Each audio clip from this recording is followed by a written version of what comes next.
Merhabalar, şu an Brand Talks'tayız. Yani marka sohbetlerindeyiz. Marka sohbetlerinin ilk bölümünde konuğum, benim de tanıdık olduğum bir sima. Kendisi kişisel marka yolculuğunda ilerleyen ve illüstrasyon çalışmalarıyla tanınan Betül Taşçı.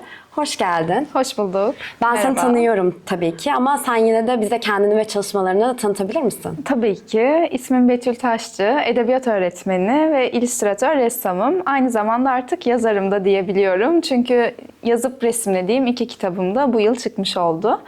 Bununla birlikte biraz daha disiplinler arası çalışmalar yapmayı seviyorum. Çocuklarla buluşuyoruz çeşitli atölyelerde. Çok sevdiğim bir sanat kurumunda çalışıyorum. İstanbul'daki keyifli müzeleri geziyoruz çocuklarla. Bunlar haricinde yine çocuklar için resimli kitaplar çiziyorum. Farklı yazarların yazdığı eserleri renklendirmek benim için en büyük aslında hobi hem de iş aynı zamanda. Ve şu anda da kendi eserlerim üzerinde çalışıyorum. Teşekkür ederim. Rica ederim. Aslında senin çalıştığın alan, üretim yaptığın bir alan. Bu yüzden sormak istiyorum. Üretim yapan biri için en zor şey ne? Çok güzel bir soru. Benim de aslında bir süredir üzerinde çalıştığım bir soru oldu bu. Benim için başlamak en zor şey. Çünkü bir iş mükemmel olsun, dört dörtlük olsun derken biraz başlamayı öteleyebilen bir insanım. Çocukluktan beri aslında bu böyle. Ve son dönemde biraz daha anı yaşayarak, o an ne hissediyorsam, ne yapmak istiyorsam onu tasarlamaya, çizmeye çalışarak yol aldığım bir döneme girdim. O yüzden sorunun cevabı da başlamak benim için. Yani üretmenin en önemli şeyi aslında başlayabilmek. Evet, adım diyoruz. atabilmek, ilk adımı atabilmek ki sonra zaten yol kendi kendine geliyor aslında. Çok da korkmaya gerek olmuyor. Anladım. Bu da üretim yapan kişiler için aslında çok önemli bir cevap oldu. Teşekkür ederim. Peki bireysel olarak aslında bir marka oluşturmaya çalışıyorsun. Şu an bütün sektörlerde var bu. Yani kendi sektöründe kendi ismini duyurmak ve o isimle birlikte aslında bir iş almak ve devamlılığını sürdürmek bir kişisel marka yolculuğu. Peki bu konuda ne yapıyorsun? Hangi çalışmaları yapıyorsun? Bize anlatabileceğin. Sanırım bu noktada biraz daha sosyal medya ayağından bahsetmek gerekiyor gibi Ona da girebilirsin, düşünüyorum. evet. Şöyle, benim bu yolculukta yaptığım ilk şey aslında sevdiğim sanatçıları gözlemleyip, onların eserlerini inceleyip biraz daha taklit yoluyla bu sanatın, görsel sanatların içine girmekti ilk dönemde.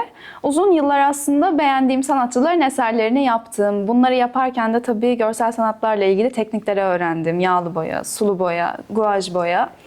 Derken biraz daha son 3-4 yıldır ben kendim için ne yapabilirim, nasıl farklı bir şeyler üretebilirim noktasına geldim ve daha deneysel, içimden geldiği gibi doğayı gözlemleyerek, çocuklarla bir araya gelerek, onların dünyasından ilham alarak kendi çizgimi oluşturmaya çalıştım ve bu benim için zaten kırılma noktası oldu. Kendi farklılığını oluşturabilmek aslında. Evet. Bunun için de ilham almak tabii ki sevdiğimiz şeylerden. Bu noktada da ben doğa diyebilirim. İstanbul'da kaybolmak diyebilirim. Eskiz defterimde İstanbul'un sevdiğim sokaklarında kaybolup çizim yapmak ve yine dediğim gibi çocuklarla bir araya gelmek benim çizim yolculuğumda bir kırılma noktası oluşturdu. Aslında denemek, yanılmak Kesinlikle. ve yanıldığın şeylerle ilgili neyi daha farklı yapabilirim diye bulmak ve aslında kendi farklı yaptığın şeyi de bu denemeler sırasında Keşfetmek ve gerçekten gözlemlemek. Doğru. Benim için en büyük ilham verici şey bu oldu diyebilirim. Anladım. Bir vapurda bir anı gözlemleyebilmek, bir manzarayı, bir çınar ağacını gözlemleyebilmek gerçekten benim resim kariyerimde yeni bir kapı araladı diyebilirim. Çizim yapan biri için çok güzel özetledin ilham aldığın Teşekkür noktaları. ederim. Peki yani şu an aslında biz hepimiz bir sosyal medya platformlarında var olmaya çalışıyoruz.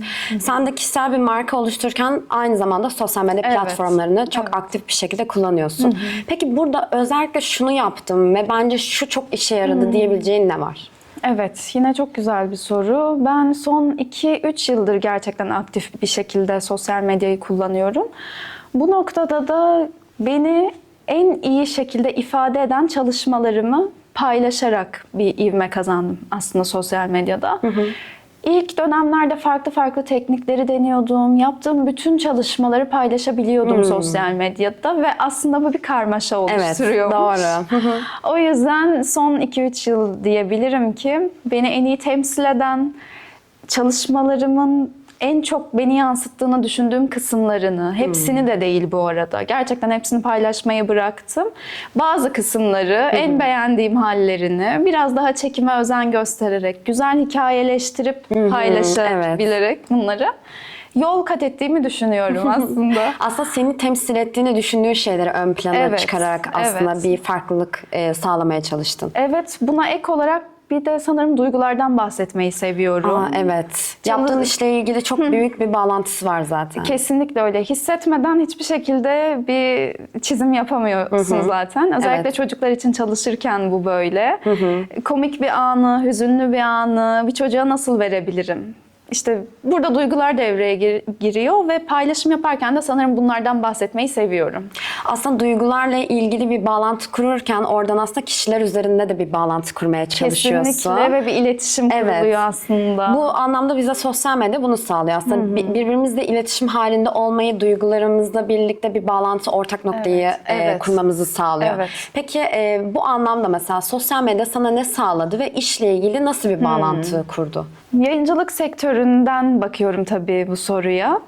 Çocuk edebiyatına gönül vermiş yazarlarla, çizerlerle, yayıncılarla bir dostluk, iletişim kanalı kurmamı sağladı. Sosyal medyayı aktif ve güçlü bir şekilde kullanıyor olmam.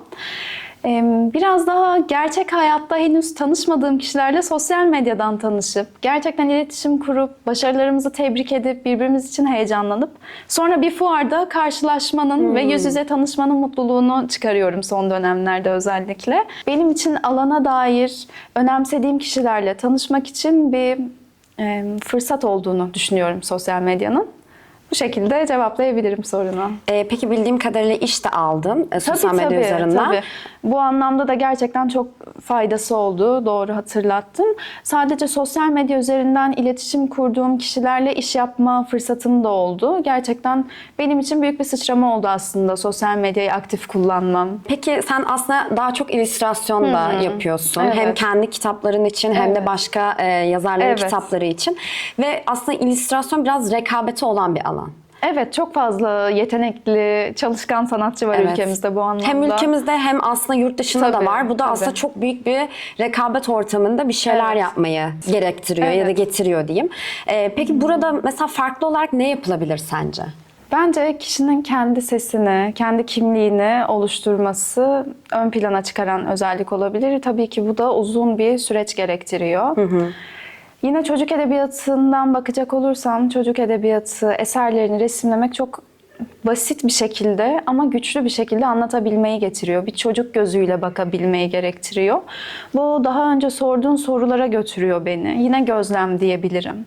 Bir çocuğun gözünden dünyaya bakabildiğimizde o zaman özgün, farklı, yaratıcı şekilde cevaplar verebiliyoruz. O zaman kendi mesleğime dair yine bakacak olursam yaratıcı, özgün, biricik şeyler çizebilirim. Çocuk kitaplarında aslında çok derin konulara çok basit çizgilerle, minimal çizgilerle, bir çocuk gözüyle bakabilerek anlattığımızda başarıya ulaşıyoruz. Belki bazen tabii ki karmaşık da çizebiliriz ama bence çocukların gözünden dünyaya bakabilmeyi tekrar hatırlamak diyebilirim kendi alanıma dair bu sorunun cevabı.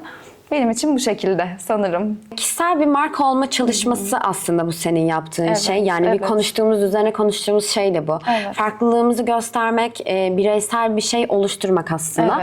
Peki bu fikir nasıl geliyor ve nasıl başlıyor? Beni o zaman çok eskilere götürmüş oluyorsun bu soruyla. Şöyle ki gerçekten çok beğendiğim sanatçılar vardı. İşlerini çok severek takip ediyordum. Resimli kitaplar alıp onlarca yüzlerce kitabı inceliyordum ve neden ben de böyle özgün çalışmalar, birçok çocuğa, birçok yetişkine dokunacak çalışmalar yapmayayım diye hep düşünüp hayal kuruyordum. Tabii edebiyat öğretmeniyim. Lisansı Türk Dili ve Edebiyatı bölümü üzerine bitirdim. Fakat hem okurken hem de mezuniyet sonrasında daha farklı işler, daha boyalarla, kağıtlarla, kalemlerle haşır neşir olabileceğim farklı işler yapmak istiyordum. Hem ilk söylediğim cevap hem de bununla birlikte biraz daha sektör değişikliğine gitme arzusu doğdu içimde. Ve işte bu mezuniyet sonrası birkaç yılda iyi bir araştırma, sektöre dair, yazar çizerlerle tanışma, işlerini inceleme derken ben bu sektörde daha mutlu olacağımı fark ettim. Ve kendimi bu alanda var etmek istedim. Tabii ki edebiyat öğretmenliğinde bırakmış değilim. Fakat daha disiplinler arası çalışarak öğretmenliği de sürdürüyorum şu anda. Sorunun cevabı umarım güzel olmuştur. Aynen, çok güzel açıkladın. Yani bireysel olarak kendini bir konuma oturtturmak ve bununla ilgili aslında gerekli bağlantıları kurmak. Bununla ilgili kendini güzel temsil etmek zaten bu markayı oluşturmak için ilk başlangıç oluyor. Ve gerçekten sürekli üretmek. Doğru.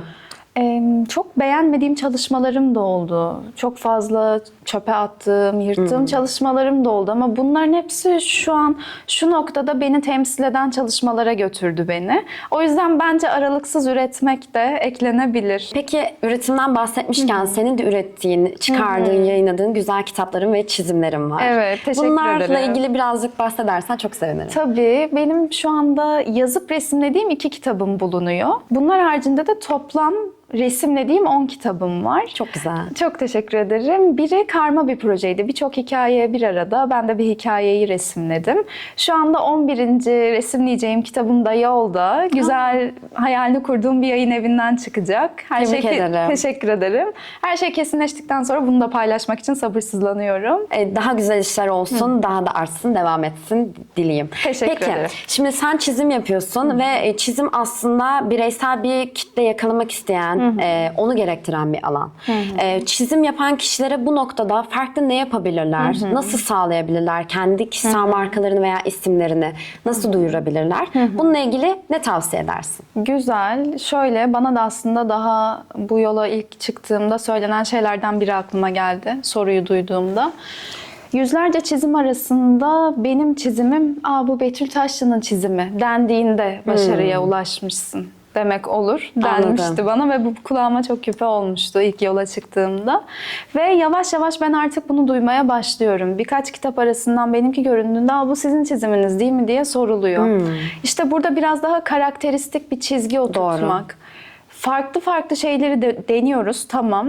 Ama bir noktada artık bize özgü bir şey oluşması gerekiyor diye düşünüyorum ben. Bir tarz, bir çizgi, renk paleti. Yani özgünlük belki de bunun cevabı. Fakat yine sorunun cevabı şuraya geliyor. Bol bol üreteceğiz ki artık tarzımız otursun. Karar verelim. Benim renk paletim bu. Ben şu tarzda çizmeyi seviyorum. Şu şekiller. Şuradan ilham alıyorum.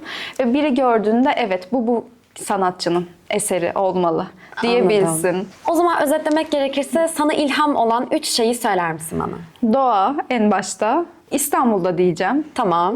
Üçüncüsü de sadece gezmek demek istiyorum buna. Keşfetmek mi? Keşfetmek, evet. Yeni bir yer görmek yani diyebilirim. Tamam. Çok güzel bir program oldu. Çok güzel bir sohbet oldu. Teşekkürler. Çok teşekkür ederim geldiğin için. Ben teşekkür ederim. Ben de sağ ol. çok keyif aldım. Çok teşekkür ediyorum. Evet, Brand Talks'ın marka sohbetlerinin 1. bölümünü tamamladık. Bir sonraki konuğumla birlikte tekrardan görüşmek dileğiyle. Hoşça kalın.